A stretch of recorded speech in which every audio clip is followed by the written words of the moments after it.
ಸ್ನೇಹಿತರೆ ನಮಸ್ತೆ, ನಿಮಗೆಲ್ಲ ಮತ್ತೊಮ್ಮೆ ನ್ಯೂಸ್ಗೆ ಸ್ವಾಗತ. ಇವತ್ತಿನ ವಿಷಯ ಚಹಾ ಹೋಟೆಲ್ನ ವಿಷಯ. ನಗರದಲ್ಲಿ ಟೀ ಅಂಗಡಿಗಳಾಗಿರ್ಬೋದು, ಚಹಾ ಅಂಗಡಿ, ಚಹಾ ಹೋಟೆಲ್ಗಳಾಗಿರ್ಬೋದು.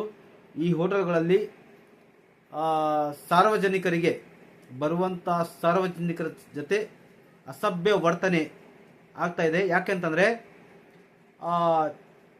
ಟೀ ಗ್ಲಾಸ್ಗಳು ಏನು ಚಹಾ ಕುಡಿಯೋ ಗ್ಲಾಸ್ಗಳಿರುತ್ತೆ ಸರಿಯಾಗಿ ತೊಳೆಯದೇ ಇರೋದ್ರಿಂದ ಸಾರ್ವಜನಿಕರು ಪ್ರಶ್ನೆ ಮಾಡುವಂಥ ಸಂದರ್ಭದಲ್ಲಿ ಕೆಲ ಹೋಟೆಲಿನ ಮಾಲೀಕರು